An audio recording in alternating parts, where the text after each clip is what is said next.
বন্ধুরা আমার, ভাইয়েরা আমার, আল্লাহ রাব্বুল আলামিন দুনিয়াতে কত সময় মানুষদেরকে লোকসান দেয়, কত সময় লাভবান বানায় দেয়। দুনিয়াতে কোনো মানুষ পরিপূর্ণ সুখেও থাকে না, কোনো পরিপূর্ণ দুঃখেও থাকে না। আল্লাহ রাব্বুল আলামিন বলেছেন, ও দুনিয়ার মানুষ, সুখ দুঃখ দুটো মিলেই জিন্দেগি, সুখ দুঃখ দুটো মিলেই জীবন, এ দুটা মিলেই তোমার দুনিয়া। এই জন্য কবি বলেছেন, কবি সুখ হায় কবি দুঃখ হায়, यही का नाम दुनिया है, अभी क्या था अभी क्या है, यही का नाम दुनिया बदलती है। কবি বলেছে, দুনিয়ার মানুষ, দুনিয়াতে কোনো মানুষ পরিপূর্ণ সুখে থাকে না। একটা মানুষ ব্যবসা করে, হঠাৎ ব্যবসায় লাভবান, মানুষটা খুবই সুখে আনন্দে আত্মহারা, কিন্তু দেখা যায় হঠাৎ করে কোনো এক রজনীতে তার ব্যবসায় ডাকাতি হয়ে যায়, চুরি হয়ে যায়। সে ব্যক্তি সকালবেলায় দোকানে যায়, দেখে তার দোকান চুরি হয়েছে, ক্যাশ ক্যাপিটাল সব শেষ। যেই দোকানদার রাতের বেলায় আনন্দের সাথে বাসায় গিয়েছে, সকালবেলায় দোকানে এসে দেখে দোকান আছে কিন্তু মালামাল নাই, ক্যাশ আছে কিন্তু টাকা নাই, মানে সুখের ছায়া তাকে আবৃত করে নিয়েছে। এই জন্য আজকে বলতে চাই, ও বন্ধুরা, গভীর মনোযোগ, ঠাকুরগাঁও ও বালিয়াডাঙ্গির ভাই, গভীর মনোযোগ দিয়ে কথাগুলা শুনতে হবে। এই জন্য চারটা জিনিস ভালো করে মনে রাখতে হবে। 7টার সময় আসার আগে, 7টার সময় আসার আগে আমাদেরকে আমলে মনোযোগী বাড়ায় দিতে হবে, আমাদেরকে আমলে মনোযোগ বাড়াই দিতে হবে। মনে রাখতে হবে 7টা জিনিস এমন, যেই 7টা জিনিস আসার আগে যদি আমরা আমলে মনোযোগ বাড়াই দিতে পারি, দোকানে ক্ষতি হয় সেটা আবার পুষায় নেওয়া যায়, কিন্তু এই 7টার সময় আসার আগেই যদি আমলে আমরা মনোযোগী বাড়ায় দিতে পারি, তাহলে আর কোনো চিন্তা থাকবে না, পেরেশান থাকবে না। মৃত্যুবরণ করার পরে আল্লাহ জান্নাত দিয়ে ধন্য করবে। এই 7টা জিনিস যদি আমরা খুব গুরুত্ব দিয়ে মনোযোগ সহকারে যদি শুনি এবং এর উপরে যদি আমল করি, আমাদের জান্নাতে যাওয়া সহজ হয়ে যায়। বালিয়াডাঙ্গির ভাইয়ারা, গভীর মনোযোগ দিয়ে শুনতে হবে। 7 জিনিসের 1 নাম্বার, আল্লাহর নবী বলে, হাল তানজুরুনা ইল্লা ফাকরাম মুনসিয়া।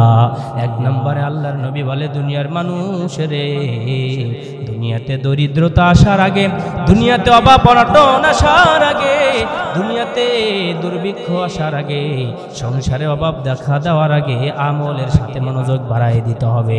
যেই ব্যক্তিটা অভাব আছে কিন্তু আমলের সাথে মনোযোগ, সেই ব্যক্তি কামিয়াবি। আমরা দেখি দুনিয়াতে মানুষ অভাব অনর্থক থাকে, দুনিয়াতে মানুষ অভাব অনটন থাকে, কিন্তু দেখা যায় আজান যখন হয়ে যায়, লোকটা নামাজে দাঁড়ায় যায়, নামাজ পড়তে যায়, লোকটাকে কেউ আটকাইতে পারে না।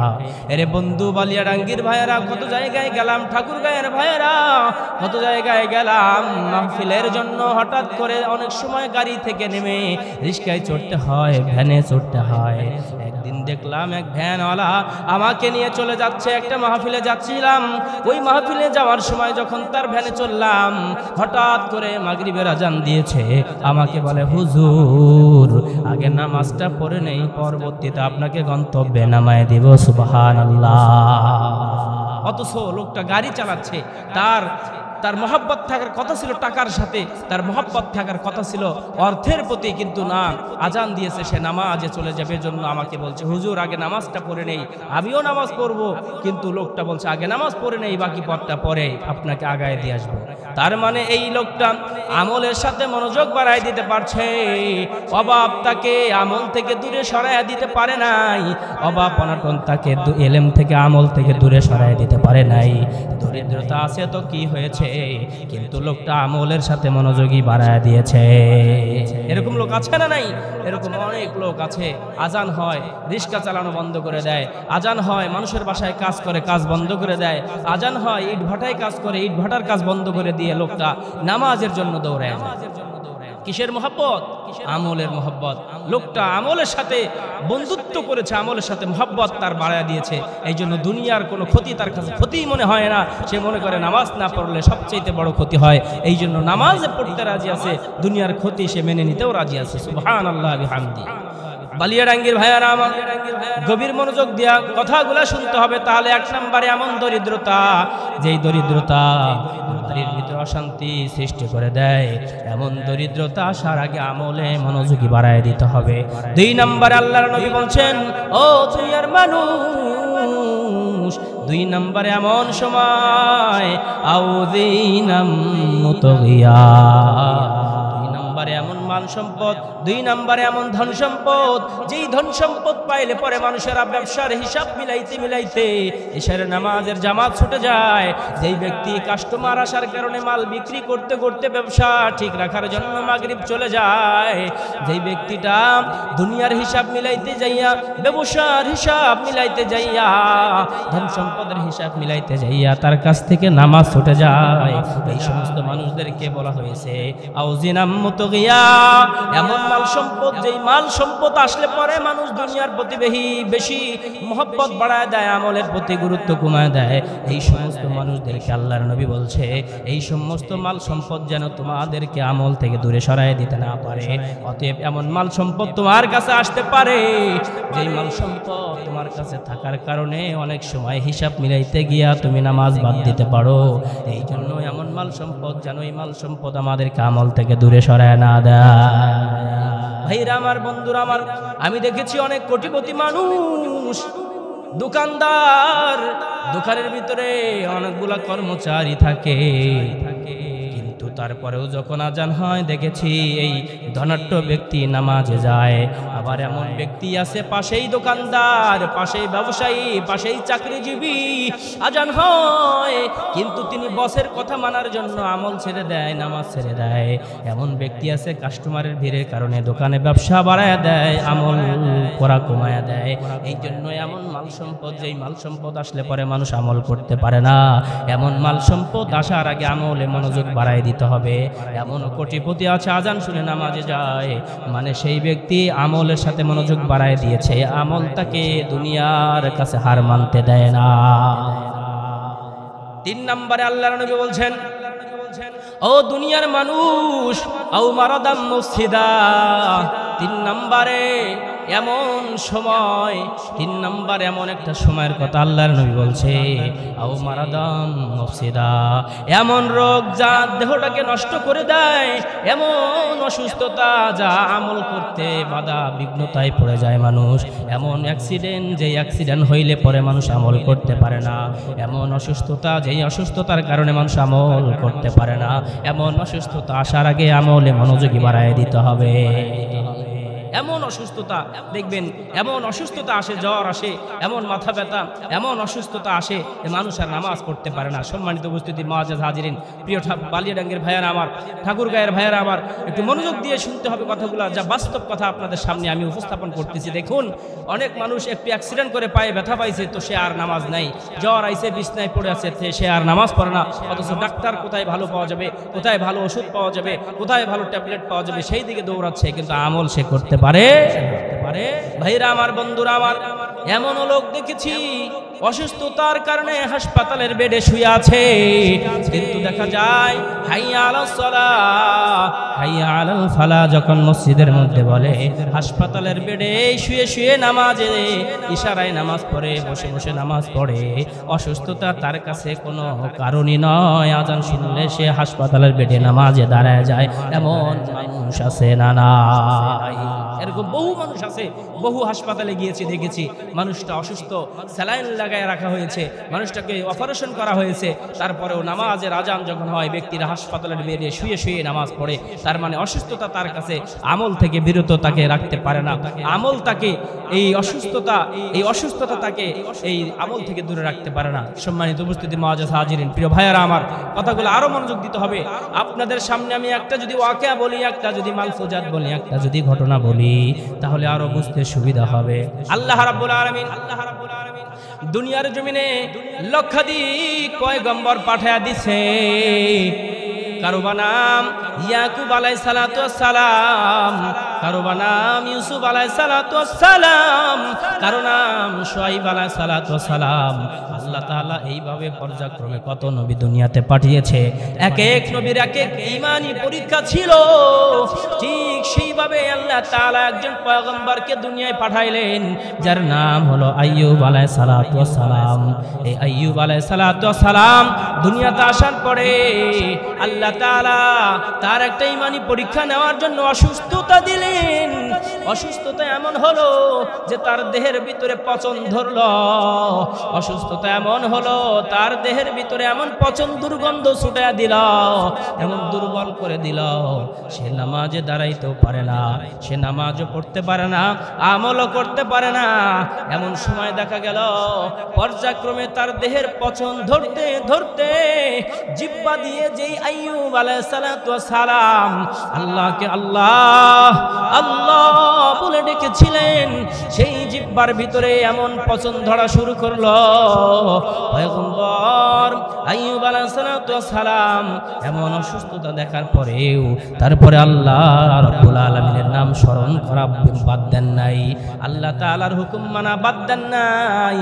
আমি বুঝাইতে চাচ্ছি বালিয়াডাঙ্গের ভাইয়েরা, ও ঠাকুর গায়ের ভাইয়েরা, এ দূর দূরান্ত থেকে ছুটে আসা রানী শঙ্কলের ভাইয়েরা, নিকমরদের ভাইয়েরা, কাসকালির ভাইয়েরা, ও দূর দূরান্ত থেকে ছুটে আসা প্রিয় ভাইয়েরা, আইয়ুব আলাইহিস সালাতু ওয়াস সালাম অসুস্থ হয়ে পড়ে আছে, তবু আল্লাহর নাম ডাকা বাদ দিলেন না।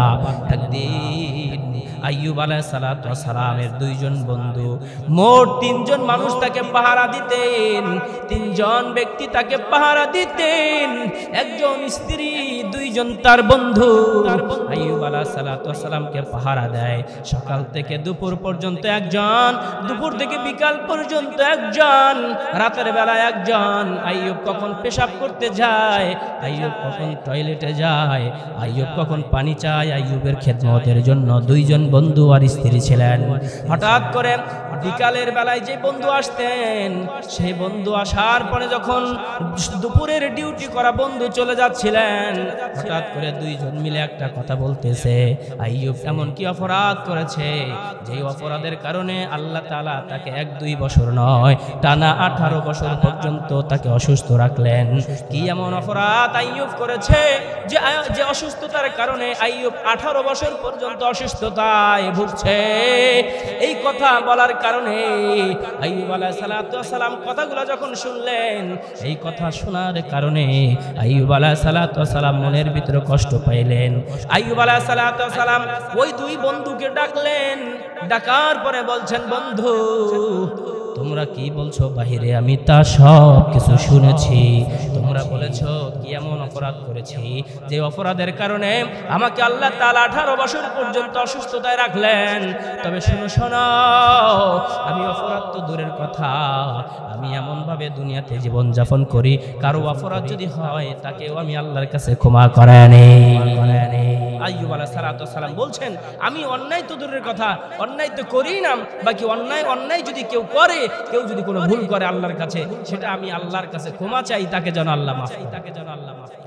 আইয়ুব আলাইহিস সালাতু ওয়াস সালাম বলছে, বন্ধুরা তোমরা শোনো, যেই কথা বলছো, আমি অসুস্থতা থাকার কারণে ঘরের ভিতরে পড়ে আছি। আমার ঘরের পাশ দিয়া 2টা লোক যাইতেছিল, 2টা লোকের ভিতরে কথা কাটাকাটি, 2টা লোকের ভিতরে ঝগড়া। এক লোক এক পর্যায়ে বলেই বসলো, আল্লাহকে গালি দিল। আল্লাহকে গালি দেওয়ার এই শব্দটা আমি যখন শুনলাম, আমি তো অসুস্থ থাকার কারণে তাদেরকে আর ধরতেও পারলাম না, তাদের পরিচয় নিতে পারলাম না। হঠাৎ করে একদিন আমি আল্লাহ তাআলার কাছে কিছু সাদকা করে দিলাম, কিছু দান করে দিলাম। দেওয়ার পরে বললাম, মালিক তোমার বান্দারা বুঝে নাই, তাই তো তোমাকে গালি দিয়েছে, তোমার কাছে অন্যায় করেছে। মালিক আমি আইয়ুব তোমার কাছে ওই 2 ব্যক্তির জন্য ক্ষমা প্রার্থনার জন্য কিছু আমি দান সদকা করে দিলাম, এই দানের বদলতেও তুমি সেই মানুষদেরকে মাফ করে দাও। বালিয়াডাঙ্গির ভাইরা সংক্ষিপ্ত করে দিচ্ছি, দীর্ঘ ঘটনা। আইয়ুব আলাইহিস সালাতু ওয়াস সালাম এই ঘটনা তার বন্ধুদেরকে বলছে, বাহিরের মানুষ অন্যায় করলে সেগুলাও ক্ষমা আমি আল্লাহর কাছে করে নেই। ক্ষমা আমি তো কোনো ভুলই করতে জানি না, আমি তো কোনো ভুলই করতে পারি না। সম্মানিত ভাইয়ারা আমার, এক পর্যায়ে যখন দেহের পচনটা জিহ্বার ভিতরে ধরা শুরু করলো, জিহ্বার ভিতরে পচন ধরলো। তখন আইয়ুব আলাইহিস সালাম আল্লাহ রাব্বুল আলামিনকে ডাক দিয়ে বলছেন, রব্বি আন্নী মাসসানিয়াদ দুররু ওয়া আনতা আরহামুর রাহিমিন। আইয়ুব আলাইহিস সালাম আল্লাহকে ডাক দিয়ে বলছেন, ও দুনিয়ার মানুষ, আমরা তো অসুস্থ হলে বড় ভাইকে ডাক দিয়ে বলি, ভাই বড় অসুস্থতায় আছি, ভালো ডাক্তার নিয়ে আসো, ভালো চিকিৎসা দাও, ভালো ওষুধ নিয়ে আসো। আমরা এই কথাগুলা বলি এবং আমরা আল্লাহকে বলি, আল্লাহ বড় অসুস্থতায় আছি, আপনি আমাকে সুস্থতা করে দেন। কিন্তু আইয়ুব আলাইহিস সালাম এত বড় অসুস্থতা থাকার পরেও, এত বড় অসুস্থ থেকে থাকার পরেও তিনি আল্লাহকে এই সব কিছুই বললেন না, বরং তিনি আল্লাহকে বললেন, রব্বি আন্নী মাসসানিয়াদ দুররু ওয়া আনতা আরহামুর রাহিমিন।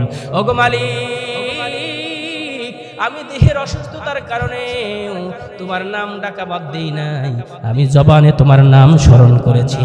এই জবানের ভিতরে যদি তুমি পছন্দ ধরায় দাও, তাহলে আমি তোমাকে ডাকতে পারবো না। কিসের মহব্বত ও বন্ধুরা, কিসের মহব্বত?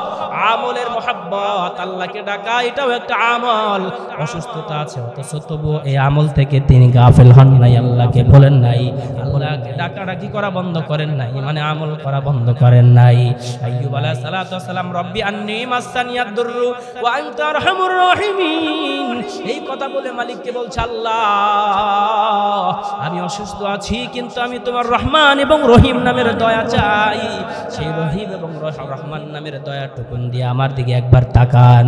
আল্লাহ রাব্বুল আলামিনের কাছে যখন এই কথা বলল, আল্লাহ তাআলার রহমতের দরিয়ায় জোশ মেরে গেল। জোশ মারার কারণে আল্লাহ তাআলা জিবরাইলকে পাঠিয়ে দিয়েছে, বলছে, জিবরাইল যাও আমার বন্ধু আইয়ুবকে বলো সে যেন যায় একটা পাথরের উপর আঘাত করে। আইয়ুব আলাইহিস সালামের কাছে এসে ওই জিবরাইল আমিন বলছে, ও আল্লাহর হাবিব, চলুন ওয়াশরুমে যান, একটু ওয়াশরুমে গিয়ে পরিষ্কার হওয়ার চেষ্টা করেন। ওয়াশরুমে যাওয়ার পরে জিবরাইল যায় বলছে, ওরে জিবরাইল গিয়ে বলছে, ও আইয়ুব আলাইহিস সালাম, এই যে আপনার সামনে একটা পাথর রাখলাম, আপনি উরকুদ বিরিজলিকা, এই পাথরের উপর আপনি একটু আঘাত করেন। পাথরের উপরে আঘাত করার পরে এই পাথরে ফেটে যায়, পাথর থেকে পানি বের হওয়া শুরু করলো, পানির নহর ঝর্ণা ধারা শুরু হয়ে গেল। জিবরাইল বলছে, ওগো পয়গম্বর, আপনি আল্লাহর কাছে দোয়া করেছেন, আল্লাহ দোয়া কবুল করেছে। এই পাথর থেকে পানি নিয়ে আপনি মুখমণ্ডল ধৌত করেন, গোসল করেন। এই পাথর থেকে পানি নিয়ে গোসল করলেন। এই দিকে আইয়ুব আলাইহিস সালামের স্ত্রী রহিমা তাকে ওয়াশরুমের ভিতরে ঢুকায়া দিয়া বাইরে দাঁড়ায় আছে। দীর্ঘক্ষণ হয়ে যায়, বাহির হচ্ছে না। তিনি লোকদেরকে জিজ্ঞাসা করছে, আমার স্বামী এই ঘরে ঢুকেছে, কেন বের হচ্ছে না? কোথাও কি পালিয়ে গেল কিনা, কোথাও কি সরে গেল কিনা, তোমরা দেখেছো কিনা একটু বলো। মানুষদেরকে জিজ্ঞাসা করতেছে, আমার স্বামী এর ভিতরেই গেছে, একটু অনেকক্ষণ হয়ে গেল কিন্তু বের হচ্ছে না, আপনারা কেউ দেখছেন কিনা একটু বলেন, আমাদেরকে একটু সহযোগিতা করেন। এক পর্যায়ে আইয়ুব আলাইহিস সালাম ওই পাথরের পানি দিয়ে গোসল করার পরে আল্লাহ তাআলা তার চেহারা এমন পরিবর্তন ঘটায়া দিছে, 18 বছরের যুবক বানায়া দিছে। আইয়ুব আলাইহিস সালাম ওইখান থেকে বের হওয়ার পরে দেখলেন তার স্ত্রী দাঁড়ায় আছেন। তার স্ত্রী মনে করছে এই লোকটা অন্য লোক, জিজ্ঞাসা করছে, ওগো যুবক, তুমি কি আইয়ুব আলাইহিস সালামকে দেখেছো? আমার স্বামী আইয়ুব অসুস্থতা, ওয়াশরুমের ভিতরে গিয়েছে, তিনি এখন তো পর্যন্ত আসতেছে না। আইয়ুব আলাইহিস সালাম বলছে, ওগো আমার স্ত্রী রহিমা, আমি তো তোমার স্বামী আইয়ুব, আল্লাহ আমাকে পরিপূর্ণ সুস্থতা দিয়েছে, আমি পরিপূর্ণ সুস্থ হয়েছি। বন্ধুরা আমার, ভাইয়েরা আমার, যারা আল্লাহর কাছে চায়, ওগো মালিক, আমি তোমার আমল করতে চাই, তোমার প্রিয় বান্দা হতে চাই, তোমার খাঁটি গোলাম হতে চাই, আমাকে আখিরাতের মহব্বত দিলে পয়দা করে দেন, আমলের মহব্বত দিলে দেন, আর দুনিয়ার মহব্বত দিল থেকে দূর করে দেন। আল্লাহ তাদের দিলের ভিতরে আমলের মহব্বত বাড়ায় দেন। তাহলে দেখুন, এমন রোগ, যে রোগ হইলে পরে মানুষ তার দেহটাকে আল্লাহ তাআলা নষ্ট করে দেয়, তার দেহ ঝলসা যায়, এরকম অসুস্থতা আসার আগেই আমাদেরকে আমলে মনোযোগ বাড়ায় দিতে হবে। আইয়ুব আলাইহিস সালাম অসুস্থ ছিলেন, কিন্তু আমল থেকে তিনি দূরে ছিলেন না, আল্লাহর স্মরণ থেকে তিনি দূরে ছিলেন না। সুবহানাল্লাহ বিহামদিহি। ইব্রাহিম তোমার নবী ছিল, ইব্রাহিম তোমার নবী ছিল, পুরলো আগুন হইল ফুল বাগিচা নবীর পশম পুরলো না তোমার নীলা খেলা কেউ বোঝে না মাবুদ তোমার নীলা খেলা কেউ বোঝে না মুসা তোমার নবী ছিল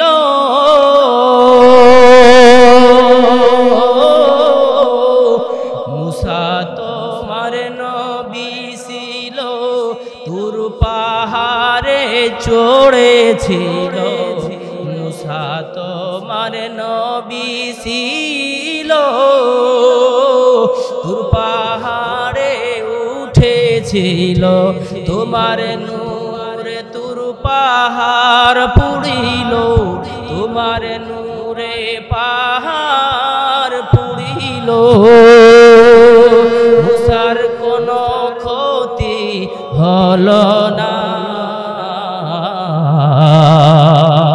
তুমি কাউকে রাখো বাসতালাতে মাওলা কাউকে রাখো বাসতালা হে আল্লাহ তোমার নীলা খেলা কেউ বোঝে না মাবুদ তোমার নীলা খেলা কেউ বোঝে না কি বিরক্ত লাগছে আপনাদের খারাপ লাগতেছে ঠাকুর গায়ের ভাইয়েরা আমার বালিয়ারাঙ্গীর ভাইয়েরা আমার গভীর মনোযোগ ভালো লাগলে আবারও আসবো আবারও দেখা হবে কোরআনের ময়দানে তবে দিলের সবটুকু দরদ নিয়া দিলের সবটুকু মোহাব্বত নিয়ে আপনাদের সামনে কথা বলতে চাই আল্লাহ তাআলা অসুস্থতা দিবে ঠিক আছে তবু আমল থেকে দূরে সরে যাব না মৃত্যু এসে সামনে কোরআন আরবে তবু জবান দিয়ে আল্লাহর ইবাদত আল্লাহকে ডাকাবো আমরা বন্ধ করব না আইয়ুব আলাইহিস সালাতু ওয়াস সালামের এই ঘটনা থেকে শিক্ষা নেওয়া দরকার এই 3 নম্বরে হলো এমন রোগ যেই রোগ দেহটাকে ঝলসায়া দেয় 4 নাম্বার ভালো করে মনোযোগ দিতে হবে আও হারাদাম মুফসিদা আও হারামাম মুফান্নিদা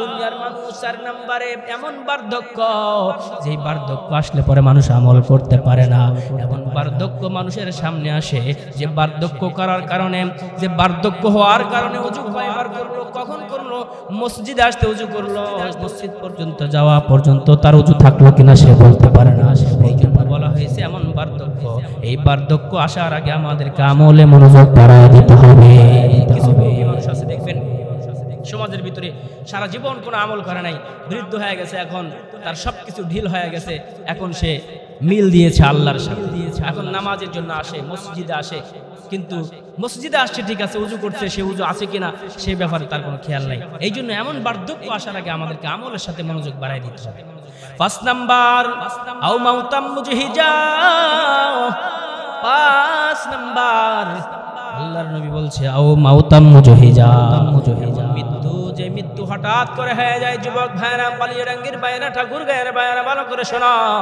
বাইক পাইলে তো তোমরা এমন স্পিডে চালাও 70 80 90 কিলো হর্সে তোমাদের গাড়ির স্পিড থাকে এমন সময় দেখবা একই রাস্তায় চলতেছো কয়েকজন বন্ধু মিলে এমন একটা জায়গায় যাইবা ঘোরার জন্য যাইবা ঠাকুরগাঁও সদরে গিয়া তোমরা একটু ঘুরবা বড় মাঠে যাইবা বড় মাঠে খেলাধুলা করবা বড় মাঠের অনুষ্ঠান দেখবা এমন তো অবস্থায় এমন ভাবে স্পিরিট দিয়েছো হঠাৎ করে একটা বন্ধু তোমাদের অ্যাক্সিডেন্ট হয় মৃত্যুবরণ করলো সেও জানে না তার আজকে মৃত্যু হতো রাস্তায় মৃত্যু হবে তো এই জন্য হঠাৎ কিছু মৃত্যু হয় দেখবেন মানুষ রাতের বেলায় সুন্দর করে খাওয়া দাওয়া করে পরিবারের সাথে কথাবার্তা বলে হাসি আনন্দ তামাশা করে ঘুমিয়ে পড়েছে সকালবেলায় দেখবেন তার মাইকে এলান হচ্ছে এই ব্যক্তিটা আর দুনিয়াতে না হয় কি হয় না দেখবেন রাতের বেলায় ঘুমিয়েছে সকালবেলায় তার মৃত্যুর এলান মসজিদের মাইকের ভিতরে এলান করা হচ্ছে একদিন তোমারই নাম মসজিদে হবে এলান একদিন তোমারই নাম মসজিদে হবে এলান তৈরি থেকো তৈরি রেখো কবরের মাল সামান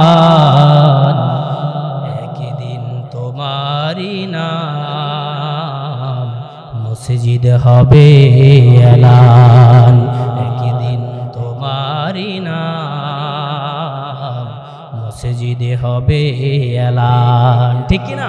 এই জন্য কবে এলান হবে আমরা কেউ জানি না। হঠাৎ মৃত্যু এসে আমাদের সামনে করা নাড়তে পারে। এই মৃত্যু হইলে পরে আর আমাদের আমল করার কোনো সুযোগ আছে? কোনো সুযোগ নাই। এই জন্য হঠাৎ মৃত্যু আসার আগেই আমাদেরকে আমলে মনোযোগী বাড়াই দিতে হবে। 6 নাম্বার, আল্লাহর নবী বলছেন আউইদ্দাজ্জাল ফাশাররিক ইবনু তাজার।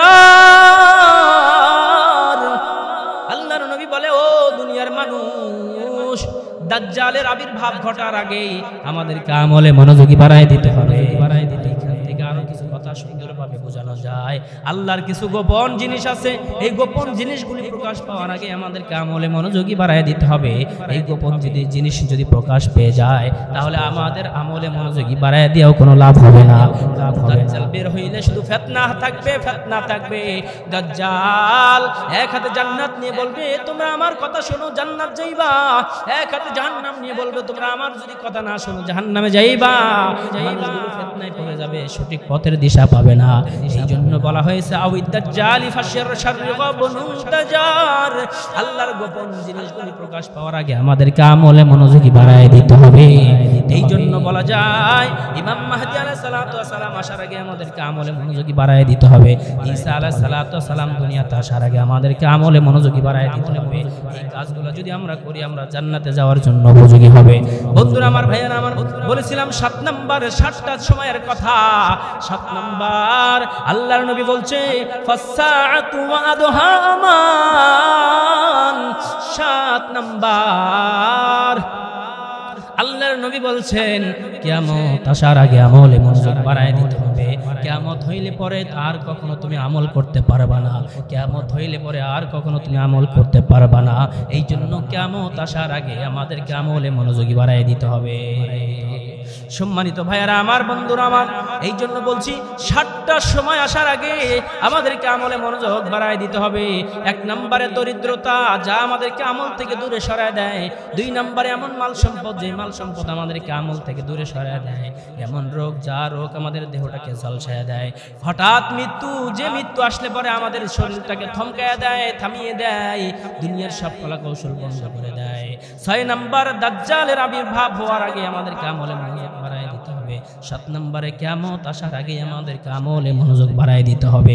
এই কাজগুলো যদি আমরা করতে পারি আল্লাহ রাব্বুল আলামিন আমাদেরকে মাফ করে দিয়া ইন্নাল্লাযীনা আমানু ওয়া আমিলুস সালিহাতি লাহুম জান্নাতুন তাজরি মিন তাহতিহাল আনহার। এই কাজগুলো যদি আমরা করি তবেই আল্লাহ আমাদেরকে জান্নাত দিয়ে ধন্য করবে। সম্মানিত উপস্থিতি মুআজ্জাজ হাজিরিন, ইনশাআল্লাহ আমরা এই 7টি সময় আসার আগেই আমলে মনোযোগ বাড়াই দিব তো ইনশাআল্লাহ। আল্লাহ তাআলা আমাদেরকে কবুল করুক। আল্লাহ তাআলা এই কথার উপর আমাদেরকে আমল করার তৌফিক দান করুক। আল্লাহ তাআলা আমাদেরকে ঈমান এবং আমল দিয়ে এই দুনিয়াতে ইসলামী খেলাফা প্রতিষ্ঠা করে মৃত্যুবরণ করে ওই পারে যাওয়ার, পরপারে যাওয়ার, আখিরাতের মহব্বত দিলে রেখে যাওয়ার তৌফিক দান করেন। আমরা বলছি আমিন। সম্মানিত মুআজ্জাজ হাজিরিন, একটু পরে দোয়া হবে, আপনারা সকলেই বসুন। এবং মাদ্রাসার কিছু কাজ আছে, মাদ্রাসা থেকে ছাত্ররা কিছু তোয়ালা নিয়ে নেমে যাবে। আপনারা যে যা পারেন তা দেওয়ার চেষ্টা করবেন ইনশাআল্লাহ।